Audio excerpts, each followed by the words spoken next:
Este mensaje fue impartido en la Iglesia Bautista Roca Eterna de la Ciudad de México.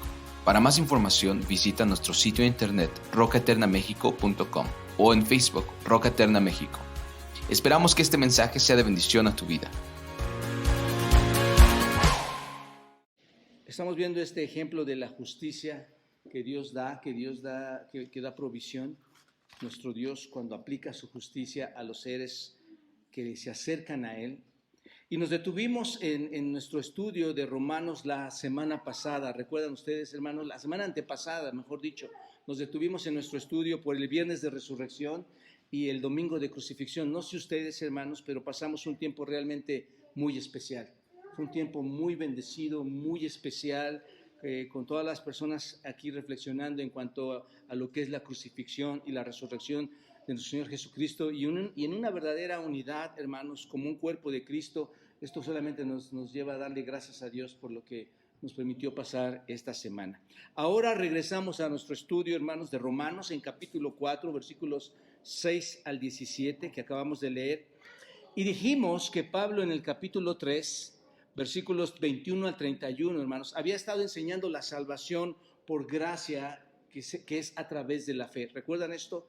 Ya lo hemos estado estudiando y Pablo pone un ejemplo. ¿Y cuál es este ejemplo con el cual nos quiere enseñar y quiso enseñar y a los judíos de ese tiempo, a los gentiles de ese tiempo y a nosotros? ¿Cuál es este ejemplo, hermanos? Abraham lo puso con el propósito de que nos fuera y a ellos también les fuera mucho más claro este concepto de la justificación por la fe. Recuerden, hermanos, que son conceptos importantes, son conceptos doctrinales. Tal vez la gente no sabe esto por fuera cuando no se acerca a una iglesia cristiana, pero el concepto de la justificación por la fe, diría yo, hermanos, trajo toda una revolución, ¿no es cierto? Trajo todo un cambio de pensamiento, de corrección y de instrucción hacia la Escritura, con hombres de la fe en el pasado que nos enseñaron, hermanos, que la justificación es por la fe, al buen estudio de la palabra. Así que esto no es más que la ilustración, hermanos, que selecciona el apóstol Pablo en cuanto a Abraham, uno de los titanes de la fe, se convierte ahora en la ilustración clásica de la salvación por gracia a través de la fe. Él, decíamos, hermanos, no es un ejemplo de un hombre que ganó la salvación por buenas obras. ¿Recuerdan esto? El hombre no gana la salvación por buenas obras, algo que se promueve en algunos lugares, hermanos. Haciendo obras vas a poder ganar la salvación. Abraham es visto aquí como un ejemplo de un hombre que recibe la salvación por gracia a través de creer en la palabra de Dios. Este es el asunto que debemos entender. Es por creer la palabra de Dios. No hay nada que tú puedas hacer. No hay nada que te pueda llevar al camino del Señor por lo que tú hagas. Y créanmelo, hermanos, amigos, hoy en día hay mucha gente que está haciendo grandes, pero grandes esfuerzos para decir, yo voy a llegar al reino de Dios, yo me merezco el cielo, y están de verdad perdidos en ese conocimiento. La Escritura nos lleva a otro entendimiento y por eso Pablo pone este gran ejemplo y lo vamos a terminar de analizar esta mañana, primero Dios. Vamos a continuar viendo bajo el ejemplo de Abraham tres aspectos, ya vimos uno, hermanos, en que cómo en este patriarca la salvación es por fe y lo sigue siendo y será hasta el día de hoy para todos nosotros. La salvación es por fe. Ya vimos el primer aspecto es, no es por obras, es por fe. ¿Recuerdan esto? Ustedes ya lo podrán escuchar nuevamente en el audio, en nuestros videos, la clase anterior. Háganlo, escúchenlo, les va a ayudar muchísimo ver este contexto. Ahora, hermanos, vamos a continuar y antes de pasar al siguiente punto, al segundo aspecto, hermano, observen los versículos 6 al 8. Observen los versículos 6 al 8 después de que vimos el primer punto, que la salvación es por obras, es por fe. Observen, Pablo está ahora usando otra analogía. Está usando otra analogía, pero ahora con una ilustración, ¿con quién? Con David, con el rey David. Está usando la ilustración del rey David y dice el versículo 6, observen, como también David habla de la bienaventuranza del hombre a quien Dios atribuye justicia sin obras, diciendo, bienaventurados aquellos cuyas iniquidades son perdonadas. Esto de cuyas iniquidades son perdonadas, hermanos, esto de perdonadas significa a fe. afiemi, en el griego, hermanos, significa afiemi y significa despedir, significa dejar atrás, significa enviar. Esto es, tus iniquidades son dejadas atrás, son perdonadas, se han enviado a otro lugar. Eso es lo que significa. Y sigue el versículo 7 y dice, y cuyos pecados son cubiertos. ¿Qué significa esto de cubiertos? Perdonados. Cuyos pecados son perdonados. Bienaventurado el varón a quien el Señor no inculpa de pecado. Hermanos, esto es una porción muy precisa. Dios te ha perdonado alguna vez una de las cosas más grandes y erróneas que hayas cometido ante sus ojos. Y David dice, eres dichoso, eres bienaventurado porque Dios puede perdonar aquellas cosas. Esas iniquidades en las que has caído, Dios las puede perdonar. Pablo, hermanos, aquí continúa enderezando el pensamiento, por decirlo así, enderezando el pensamiento incorrecto de los judíos, el pensamiento incorrecto de los gentiles y aún de nosotros, hermanos, en cuanto a que la salvación es por fe y no por obras. ¿Se dan cuenta? Este texto que acabamos de leer menciona, aunque no lo ves en ese concepto, menciona en todo lo largo y ancho que la salvación es por el perdón de Dios, por la fe en Él, por creer en Él. No sé si lo lograste observar.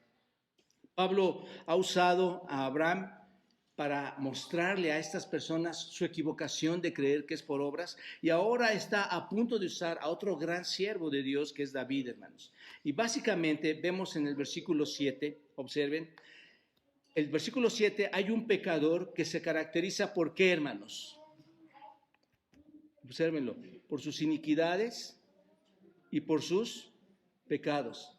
Esto es lo que se caracteriza a este hombre aquí, por su iniquidad y por su pecado. Y en el versículo 8, observa, versículo 8, tenemos un pecador caracterizado por el pecado, ¿no es cierto? Bienaventurado el varón a quien el Señor no inculpa de qué, hermanos. Hay un pecador que se caracteriza por su pecado también. Y ambos, hermanos, ambos aquí, en ambos casos, el Señor perdona y no mantiene el pecado contra esa persona, si te das cuenta. Entonces, sabemos que eso no sucedió por obras, hermanos. El perdón que Dios otorga a estas personas no sucedió por obras. ¿Te das cuenta? El texto no lo menciona, porque ambos versículos están definiendo a un hombre que es un ¿qué, hermanos? Un pecador. En ambos se define a un pecador. ¿Cómo podemos decir que un pecador es bendecido, bienaventurado? ¿Cómo podemos decir que le llega esa bendición a un pecador? ¿Cómo? Cuando ese pecador, y el versículo 7 y 8 lo dice, cuando ese pecador es perdonado por Dios, o cuando ese pecador no se le impone, no se le pone, no se le imputa su pecado a su cuenta, hermanos. Y eso es exactamente el asunto. Cuando a ese pecador se le perdona, no se le imputa, ¿quién es el que está haciendo eso, hermanos? Dios. ¿Cuál parte del hombre se vio intervenida para que ese pecado no llegara a él y fuera castigado? Nada. El texto dice David, bienaventurados los que Dios perdona. ¿Te das cuenta?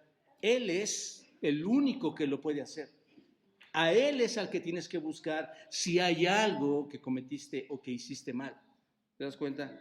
Saben, mis amados hermanos y amigos, el hombre verdaderamente bendecido es aquel que es perdonado por su pecado, ¿no es cierto? Es lo que dice este texto. Tú eres verdaderamente bendecido porque has sido perdonado por tu pecado. Si es que te has creído y si es que te has arrepentido. Y por cierto, hermanos, esta es una cita del Salmo 32. Del Salmo 32, versículo 1 y 2. Esa es la cita que está tocando Pablo. Cuando tú lees este Salmo 32, y si quieren ir a este Salmo, hermanos, Salmo 32, versículos 1 y 2, que realmente es el paralelo de esto. Cuando tú lees este Salmo, créanme, hermanos, te puedes dar cuenta de que David conocía lo que era la culpa. David sabía qué era ser culpable ante Dios. Había estado, recuerdan ustedes, hermanos, el rey David había estado involucrado ¿en qué? En un adulterio.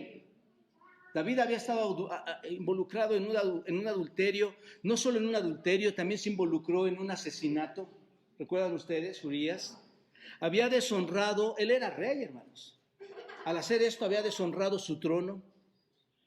Y no solo su trono, sino la santidad de su propia virtud, de su propio ser, hermanos. Decirse el rey.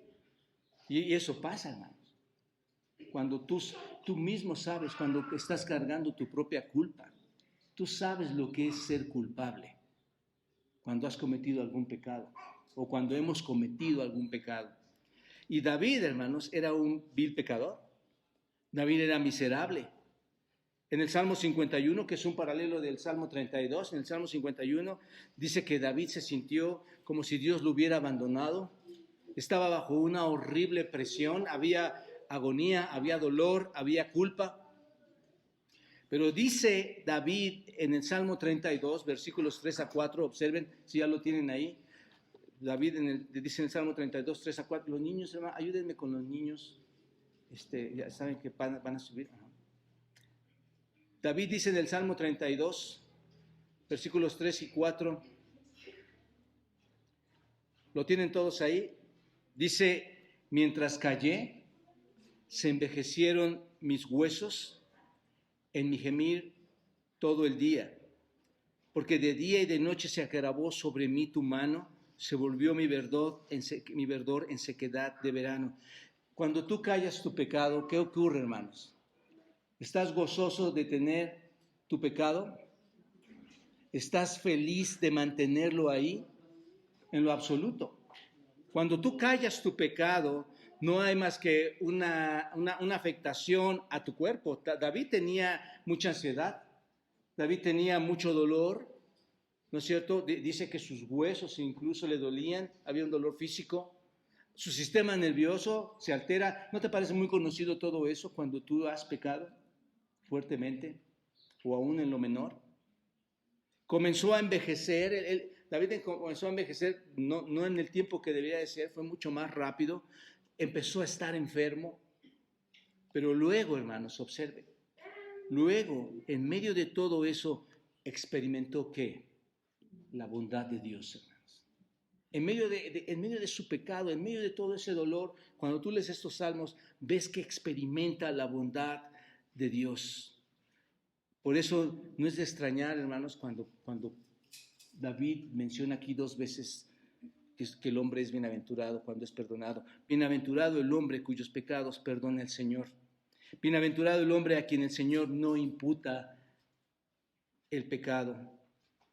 No es el hombre verdaderamente bendecido, hermanos, hasta que no reconoce su pecado, hasta que no es perdonado por el Señor. Y así David, hermanos, cuando hace esta mención, Pablo usa estos salmos para apoyar el punto que Pablo está dando en este momento, que es la única forma de ser justificado por la fe es por medio de Dios, es por medio de su propia justificación. No hay obras que el hombre pueda hacer para ser justificado. Y nos es muy útil, hermanos, al incrustar este texto dentro de Romanos, este salmo, nos es muy útil para nosotros saber, hermanos, que Abraham era una persona del pasado, lo que llamamos una persona premosaica. ¿Recuerdan esto? Abraham era alguien de la era premosaica. Esto es, David era una figura mosaica y Abraham era una figura premosaica, hermanos. ¿Qué quiero decir con esto? Abraham es anterior al pacto mosaico. Y David, hermanos, cuando tú lo ves aquí, es posterior al pacto mosaico. ¿Te das cuenta? Entonces David nos muestra que Dios redime a las personas en la era mosaica y Abraham nos muestra que Dios redime a las personas en la era premosaica. ¿Qué estoy tratando de decir con esto, hermanos? Porque y aún el Nuevo Testamento hoy nos enseña, hermanos, en nuestra propia era, que siempre la redención, la justificación por la fe, por la gracia, resulta la imputación de la justicia también es para nosotros. ¿En qué tiempo, hermanos? ¿Fue así en el pasado? Antes de la ley, antes de Moisés, y también es posterior a Moisés, dada la ley, y hoy es igual para nosotros. ¿Qué quiere decir con esto, hermanos? Todos, en cualquier tiempo, No necesitamos actuar por obras. Todos en cualquier tiempo somos justificados por la fe en el Señor Jesucristo. ¿Se dan cuenta de esto? Es muy importante cuando Pablo hace esta mención aquí. Entonces, esto es el pecado de todos. Esto es lo que quiero llegar, hermanos. De todos los que han creído, es transferido, ¿a dónde, hermanos? A Jesucristo, a la cruz de Cristo. El pecado de todos es transferido ahí. Su justicia es transferida a ese pecador. Y esa es la transacción, por llamarlo así, esa es la transacción divina que conocemos como salvación, hermanos. Eso es lo que conocemos como salvación, la transacción divina de tu pecado a Cristo en la cruz, y a ti se te imputa esa justicia no por merecerla. Y eso, hermanos, es algo muy bendecido, es algo muy bendito. Eso es una bienaventuranza para cada uno de nosotros. Bastaría con hacer cada uno de nosotros nuestro propio libro y ver qué es lo que Dios nos ha perdonado, hermanos. Ahí te vas a dar cuenta de esa gran justicia imputada. Cada vez que tú sepas que eres perdonado, debes de dar gracias a Dios por lo que Cristo hizo en la cruz, en obediencia al Padre, para gloria de Él y para un beneficio inmerecido hacia nosotros. Ahora, entendiendo esto, hermanos, de estos 6, 7 y 8, estos versículos, ahora sí podemos pasar al siguiente punto, hermanos. Ya entendemos el beneficio que trae la justificación y cómo es desde siempre esa justificación por la fe. El segundo aspecto, hermanos, que vemos aquí en que la justificación es por fe, es que no es por ritos o por fe. ¿Qué piensas, amado hermano y amigo? La gente hoy se está esmerando por actos, por hechos, por actividades, por ritos para ganar el cielo, para ganar un espacio con el Señor. ¿Qué piensas? Está sucediendo, hermanos. Amigos, está sucediendo hoy en día esto. Dice el versículo 9, y sé que son versos muy grandes, pero lo voy a tratar de explicar muy concretamente, hermanos. Es pues, dice el versículo 9, es pues esta bienaventuranza solamente para los de la circuncisión o también para los de la incircuncisión. Porque decimos que a Abraham le fue contada la fe por justicia. ¿Cómo pues le fue contada? Se hace una autopregunta Pablo ahí. Estando en la circuncisión o en la incircuncisión. Con lo que yo les acabo de decir, ustedes deben de tener la respuesta, hermanos. No en la circuncisión, dice Pablo, sino en la incircuncisión, y recibió la circuncisión como señal, como sello de la justicia de la fe que tuvo estando aún incircuncidado, para que fuese padre de todos los creyentes no circuncidados, a fin de que también a ellos la fe les sea contada por justicia, y padre de la circuncisión para los que no solamente son de la circuncisión, sino que también siguen las pisadas de la fe que tuvo nuestro padre Abraham antes de ser circuncidado. Bueno, permítame explicar esto de forma muy concreta.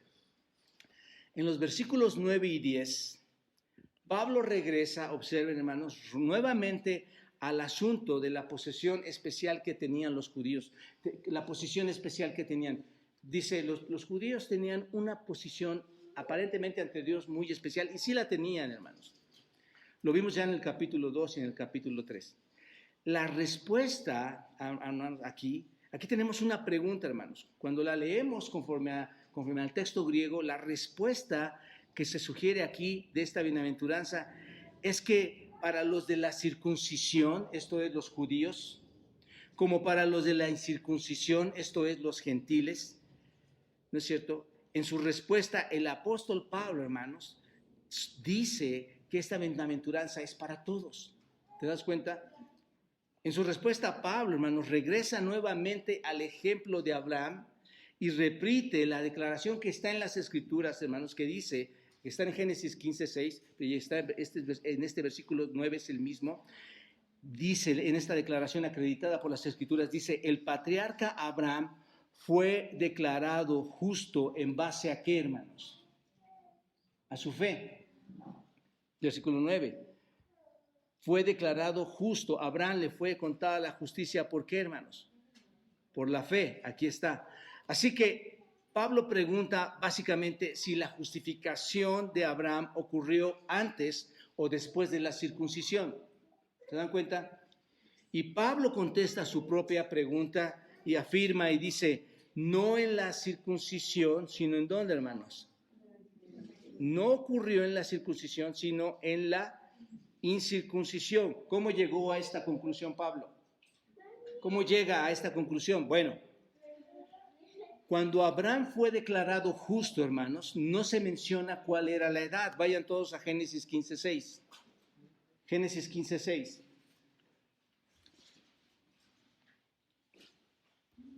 ¿Lo tienen?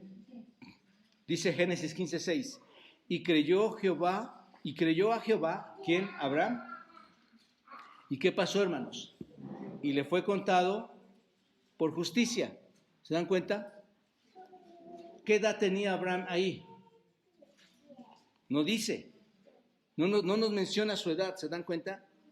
Sin embargo, hermanos, tiempo después, cuando Agar, que era la sierva de Sara, su esposa de Abraham, dio a luz a Ismael, las escrituras dicen, porque siempre decimos que las escrituras dicen, porque recuerden, hermanos, que las escrituras son nuestra fuente de fe absoluta. Es de ahí únicamente donde sacamos la verdad de nuestras actitudes, de nuestro comportamiento, de las fechas, de lo que Dios quiere, de la obediencia. Ahí sacamos todo, hermanos. Entonces, las escrituras dicen que tenía 86 años. Observen, Génesis 16:16. Antes no lo sabíamos, pero en Génesis 16:16 dice, era Abraham de edad de 86 años cuando Agar dio a luz a Ismael. ¿Se dan cuenta? Después de este evento, hermanos, Dios le dijo a Abraham que llevara ese rito, ¿no es cierto?, el rito de la circuncisión, que lo llevara a cabo con todos los hombres, con todos los varones, con toda la descendencia masculina, como señal del pacto de Dios con él. Y este evento, mis amados hermanos y amigos, ocurrió cuando Abraham tenía 99 años. Génesis 17:24, observen. Génesis 17:24, más adelante. Era Abraham, ¿lo tienen? Era Abraham de edad de ¿cuántos, hermanos? 99 años cuando circuncidó la carne de su prepucio. E Ismael, su hijo, era de 13 años cuando fue circuncidada la carne de su prepucio. En el mismo día fueron circuncidados Abraham e Ismael, su hijo, y todos los varones de su casa. ¿Cuál es el punto aquí, hermanos? Que la circuncisión de Abraham ocurrió ¿cuándo? 13 años después de que él fue ¿qué? Justificado. 13 años después, no necesitó la circuncisión. Él 13 años después se circuncida y antes ya había sido declarado justo delante de Dios. ¿Te das cuenta? Pregunto a ustedes, hermanos, ¿ya había sido circuncidado Abraham cuando fue justificado por la fe? No, lo estamos viendo aquí. No había sido circuncidado. Pasaron 13 años para esto. Por lo tanto, hermanos, Pablo lo que argumentó en los versículos 11, ahora vayan al versículo 11 de Romanos 4, lo que argumenta en los versículos 11 y 12, regresen ahí, hermanos, es que Abraham recibió la circuncisión como ¿qué, hermanos? Como señal. Era solo una señal, ¿no es cierto? Algo grandioso, por cierto. Lo recibió como señal, era además era ¿qué, hermanos? Un sello ¿de qué? De la justificación de Abraham debido a su fe. ¿Se dan cuenta? Y este sello lo recibió estando aún incircunciso, hermanos. Así que la circuncisión, como una señal o un sello, no fue más que la prueba externa, ¿no es cierto? Esto es en su cuerpo, de la justificación que ya había recibido Abraham, según este versículo 11. ¿Se dan cuenta? El propósito de Dios, mis hermanos amados y amigos, era que Abraham fuera padre de todos los que creen y por consiguiente de todos los que han sido justificados. ¿Te das cuenta? Esto abarca entonces a quiénes, hermanos. Si es el padre de todos, esto abarca a quiénes. A los no circuncidados, ¿no es cierto? Los gentiles, como también a quiénes, hermanos. A los circuncidados, a los judíos e incluso a aquellos judíos que siguieron los pasos de Abraham con fe. ¿Quiénes son estos judíos? Los judíos convertidos. ¿Te das cuenta? Entonces, podemos concluir aquí algo importante, hermanos, con todo esto, que el rito de la circuncisión en la cual muchos judíos estaban depositando su confianza para salvación, no les ayuda o no ayuda en ninguna manera, hermanos, a tener una mejor posición delante de Dios. ¿Te das cuenta de esto? Bueno, ¿en qué te ayuda tener actos para salvación? Escuchen esto, para salvación. Porque hay actos que dice Santiago que la fe debe mostrar, ¿qué, hermanos? Obras, frutos. Pero no es una fe que muestre frutos para salvación. Cuando tú eres salvo, tú tienes que mostrar evidencia de tu salvación, tanto en tu conducta interna como en tu conducta externa, ¿no es cierto? Tus actos, tu forma de vivir, tu estilo de vivir, tu forma de pensar, el trato hacia los creyentes, la manera en que te relacionas, tu compañerismo, tu creencia, tu fe en la iglesia, todo eso se debe manifestar. ¿Debe haber frutos entonces de esa salvación, hermanos? Sí. ¿Te das cuenta? No estoy diciendo que no pueda haber esos frutos, pero tú no puedes hacer absolutamente nada para llegar a la presencia de Dios. ¿Te das cuenta? Y la pregunta para ustedes en este momento es, ¿estás inmerso en alguna situación en que creas que por tus actos puedes llegar a recibir a Dios? ¿Puedes llegar a estar en la presencia de Dios? Insisto, tú pregunta a alguien allá afuera y dile, ¿vas a ir al cielo? Y la respuesta, ¿cuál va a ser? Sí. Hermanos, cuando tú lees esto y tú dices, circuncisión y circuncisión, Abraham, David, era mosaica, era premosaica. Hermano, es importante entender esto porque este es el ejemplo, esta es la base que nos enseña cuál es la verdadera justificación por la fe y de quién viene. Tú no puedes hacer nada. Por más veladoras que enciendas, por más santos que ruegues, por más de rodillas que vayas a la basílica, por más que vayas a un pueblo a tomar votos, a hacer votos, hermanos, amigos, oremos para que esta iglesia, oremos para que tú seas influencia en otras personas que puedan reconocer que están equivocadas en ese pensamiento. No hay salvación por obras. No es más que por la gracia de Dios, usando la fe que nos es dada, que fue tomada en la cruz del Calvario por Cristo, que nos perdona nuestros pecados para que nos acerquemos a Él, hermanos, y seamos justificados. ¿Te das cuenta? Y una vez justificado, tus obras se deben mostrar. Tu actitud, tu comportamiento, tu lealtad a Dios, tu lealtad a Cristo, tu lealtad al Espíritu Santo, se debe mostrar, hermano. Dar evidencia que verdaderamente eres un creyente y sentirte, como dice David, dichoso, bienaventurado aquel que han sido, ¿qué, hermanos? Y cuando diga pecados, ahí pone el nombre de cada acto que hiciste, de cada acto que cometiste, de cada acto en que yo ofendí a Dios. Y hermanos, no hay cosa más preciosa, amigos, que saberte perdonado por Dios mismo. Y decir, Señor, soy dichoso, dichosos los hombres. Por eso yo, hermanos, aquí nadie te puede señalar de pecado. El único juez es Dios. Nuestra única tarea, hermanos, es que a ti como a mí como pecadores, que Dios nos ha rescatado, nuestra tarea es decirle a esta persona la verdad y decirle, aunque seas el más vil pecador, la gracia de Dios se puede derramar en ti. Dios es el único camino, a Él te tienes que acercar. Porque todo lo demás, hermanos, son puertas falsas. ¿Te das cuenta? ¿Te das cuenta lo que David podía decir? Bienaventurado, dichoso el que es perdonado, al que sus iniquidades Dios les ha perdonado. ¿Por qué, hermanos? Porque David vio a una mujer desnuda y adulteró con ella. ¿A los ojos de quién, hermanos? ¿Te das cuenta?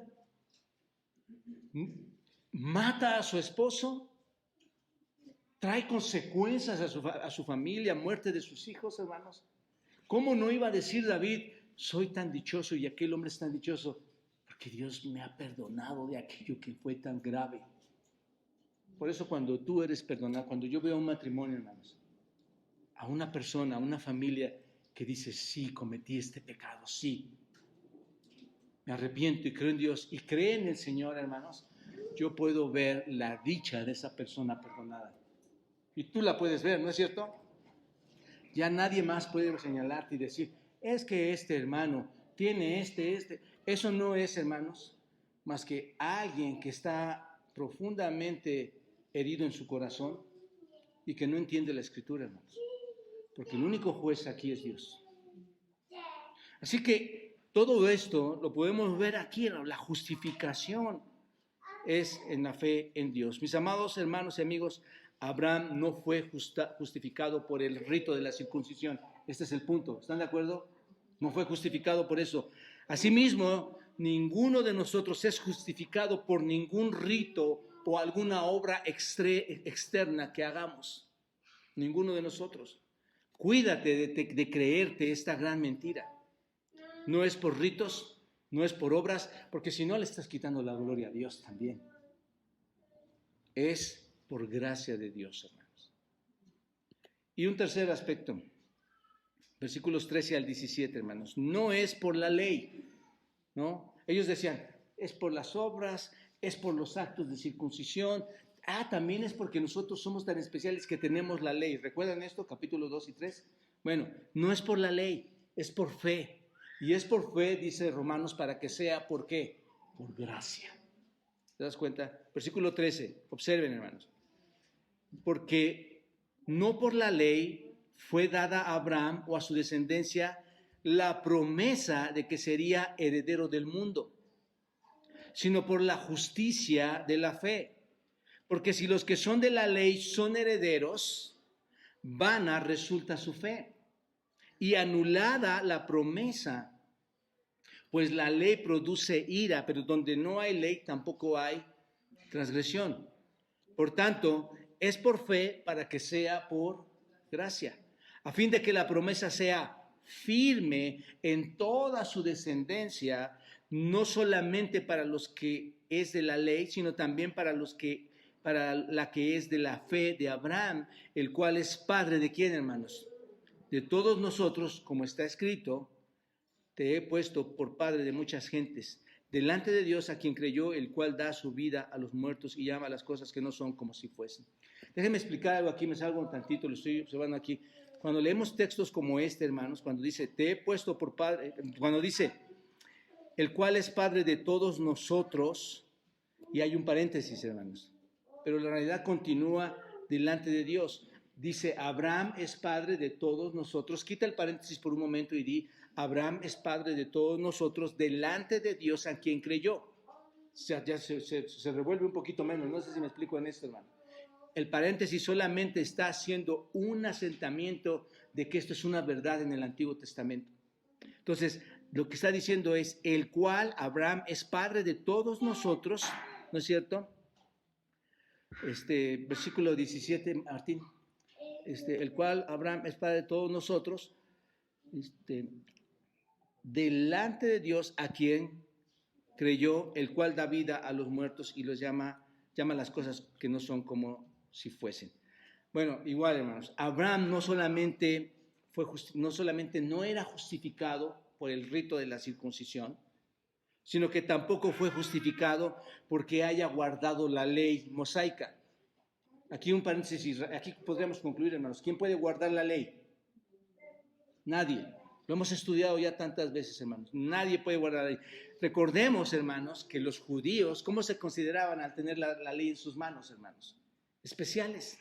Tenían una posición especial delante de Dios porque los judíos consideraban la ley mosaica como una revelación especial de las normas divinas, ¿no es cierto? Para lo cual ellos podían ver y observar su conducta humana y era como una posesión o una posición especial delante de Dios en la ley. Por lo tanto, Pablo les dice aquí a ellos, dice, no es por la ley que fue dada a Abraham o a su descendencia. ¿Quién es su descendencia, hermanos? La simiente. ¿Recuerdan ustedes? Hasta hay un canto que dice nuestro padre Abraham. No, toda la descendencia, la simiente. No es por la ley que fue dada a Abraham o a su descendencia la promesa de que sería Abraham, el heredero del mundo. Y esto se refiere a Cristo realmente, hermanos. La promesa que se habla aquí, esta promesa, hermanos, que se habla aquí, ahorita que me pases ahí, bueno, la promesa que tenemos ahí, hermanos, está en Génesis. Vayan todos a Génesis 12, versículos 1 al 3. Obsérvenlo. Génesis, versículo 12, 1 al 3. No es por la ley que fue dada a Abraham, a su descendencia, simiente, la promesa que sería heredero del mundo. Génesis 12, 1-3 dice, pero Jehová, ¿lo tienen? Había dicho a Abraham, vete de tu tierra y de tu parentela y de la casa de tu padre, a la tierra que te mostraré. ¿Cuál era esa promesa, hermanos?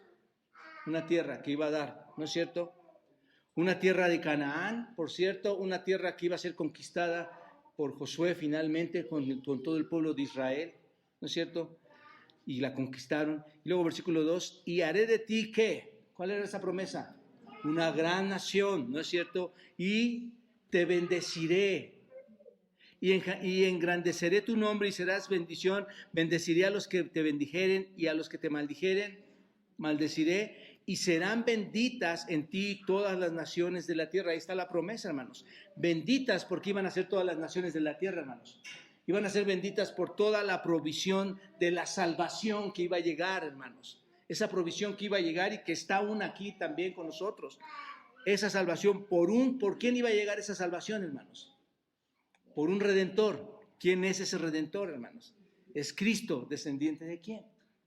De Abraham. ¿Te das cuenta? Esta promesa de Dios es anterior, hermanos. Por eso es que estamos viendo la era mosaica y la era premosaica. Es anterior por muchos siglos, por varios siglos, hermanos, a la entrega de la ley. Gálatas 3:17 dice algo al respecto. Vayan, hermanos, para que lo vean. Gálatas 3:17 nos dice algo al respecto. Observen.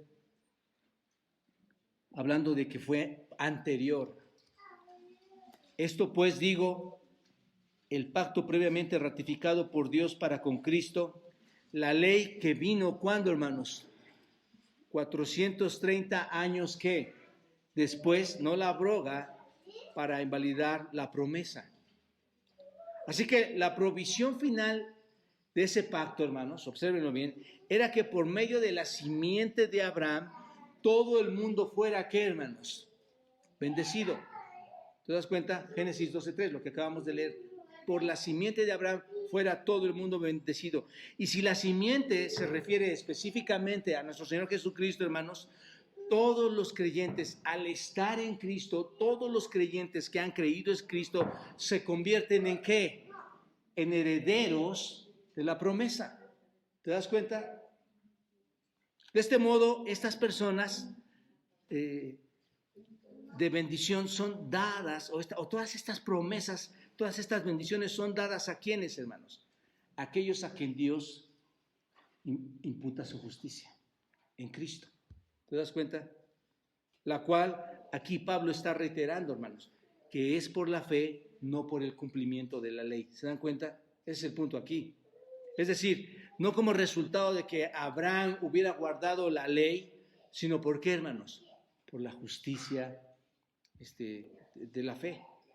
Ahora bien, según los versículos 14 y 15, más adelante, hermanos, nosotros en nuestro caso atrás, según los versículos 14 y 15, observen algo importante. Si los judíos pudieran hacerse herederos por obedecer la ley, hermanos, ¿qué pasa?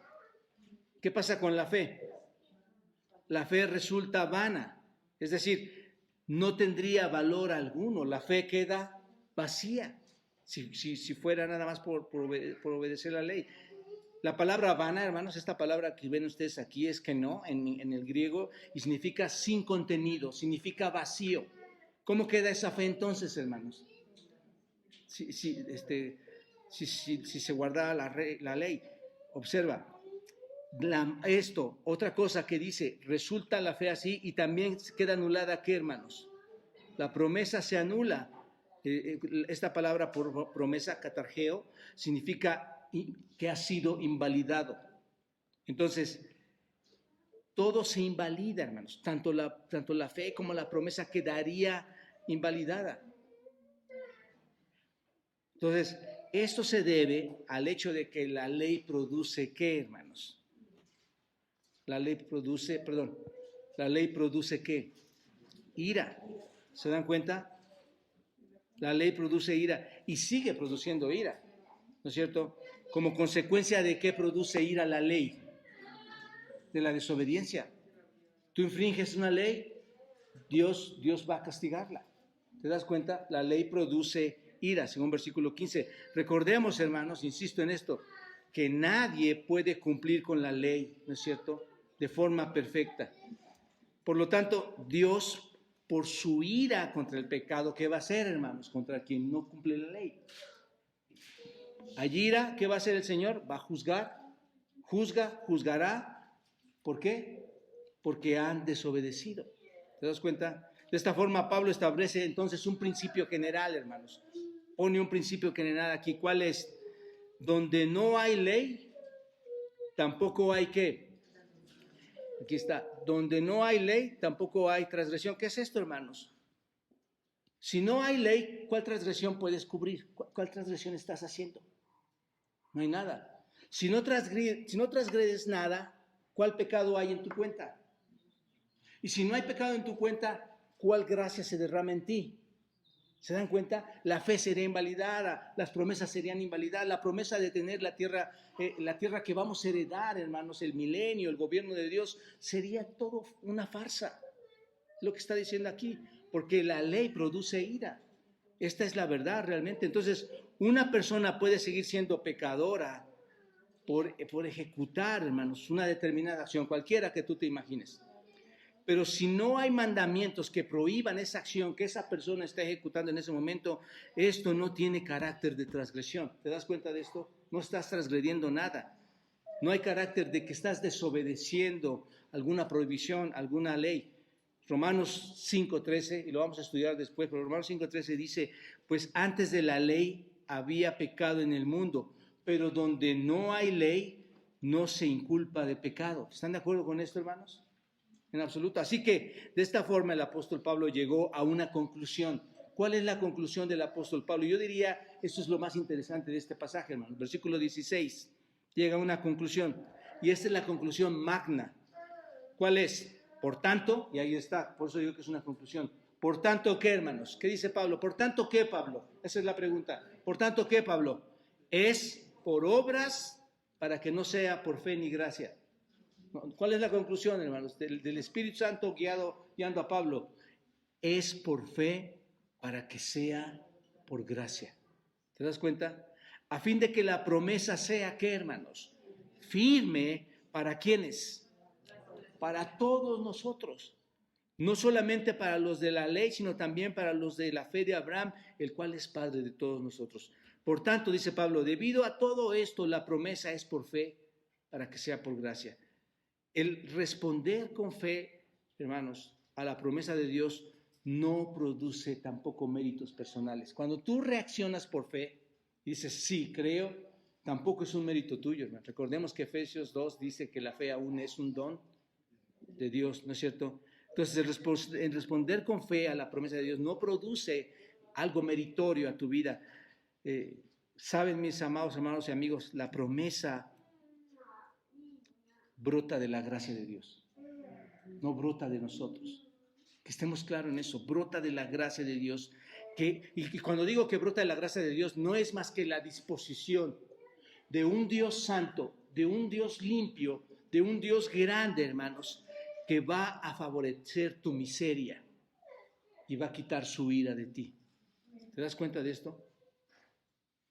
¿Cuál es nuestro ejercicio entonces como tal? Nuestro ejercicio humano es llevar la fe, ¿no es cierto? Así de sencillo, hermanos. Llevar esa fe a esa confianza, ¿a quién, hermanos? A Dios, a Cristo en la cruz, a las promesas que Él me ha dado. Esa es la fe que yo debo ejercer.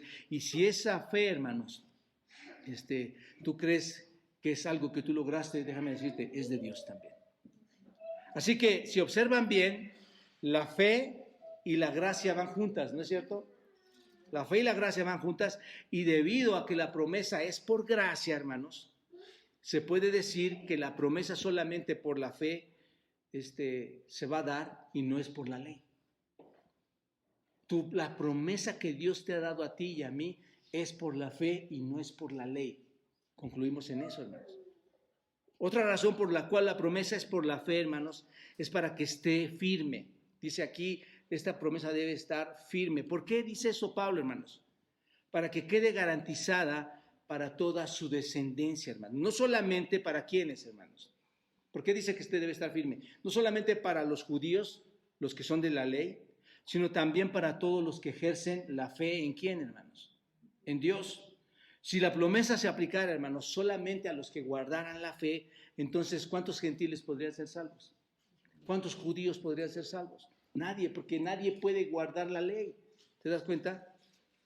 Pero no puede ser así, hermanos, porque Abraham dice en el versículo 16, esto cambia todo, porque Abraham es padre de quién, hermanos? De todos, ¿no es cierto? De todos nosotros, es decir, de todos los que hemos creído. Ahí está. Y Gálatas 3:29, vayan todos ahí a Gálatas, hermanos, confirmando esto que estoy diciéndoles. Gálatas 3:29 dice, Gálatas 3:29. Y tal vez estamos viendo varios pasajes y todo esto, pero es importante entender toda esta doctrina, hermanos.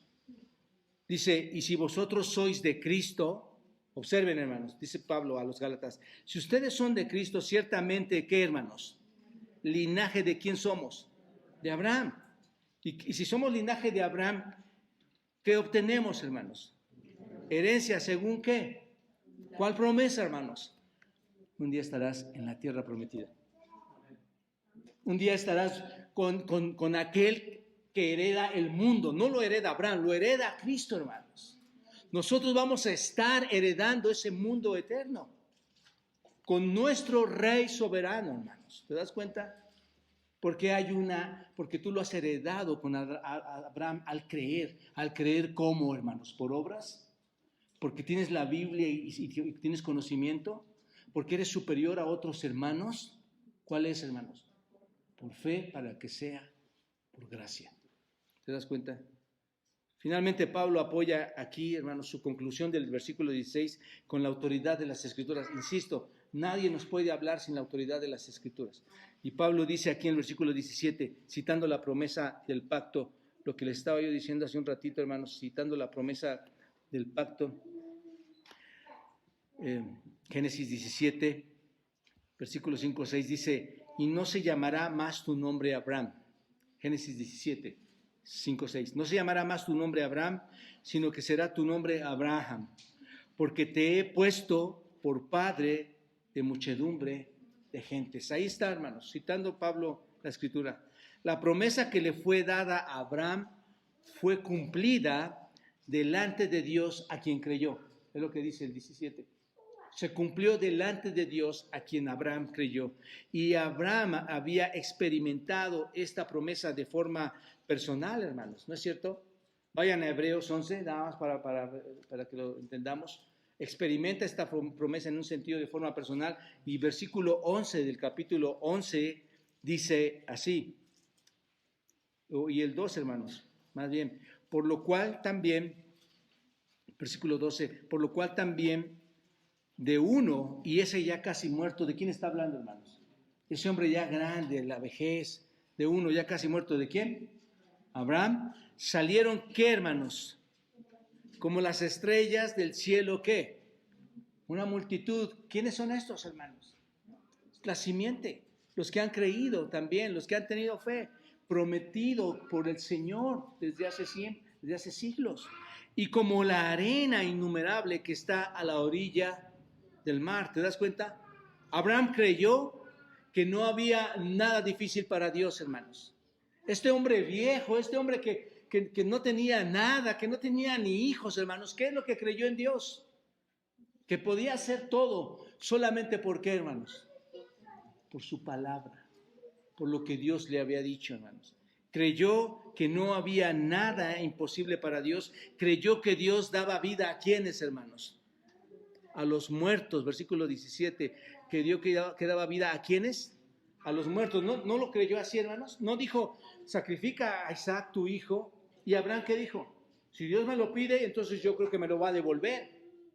Hermanos, ¿eso cómo se llama? Fe. ¿Fe a qué? A la palabra de Dios. Así que, hermanos, si Dios dice que Cristo va a regresar y que está preparando moradas, ¿qué tenemos que saber, hermanos? Por fe, que va a regresar. Si Cristo dice que va a gobernar por un milenio, va a gobernar por un milenio. Si Cristo dice que va a deshacer esta tierra y crear nuevos cielos y nuevas tierras, lo va a hacer, hermanos. y que moraremos eternamente con Él para su gloria y trabajaremos para Él, lo va a hacer. Solo esto es posible para alguien que entiende la fe en Cristo. Alguien que sabe que la justicia es aplicada por Dios por medio de la fe para que sea por gracia. Abraham creyó todo esto, hermanos. No hay cosas. Él puede levantar a los muertos. Para Abraham, hermanos, fue suficiente la palabra de Dios. ¿Para cuántas de las personas de hoy en día, qué necesitan oír las personas de hoy en día? Compruébalo. Humanismo, ¿no es cierto? Compruébalo. Compruébame que Dios existe. Compruébame que es así. Pero ¿cómo es, hermanos? Es por fe. Es por fe.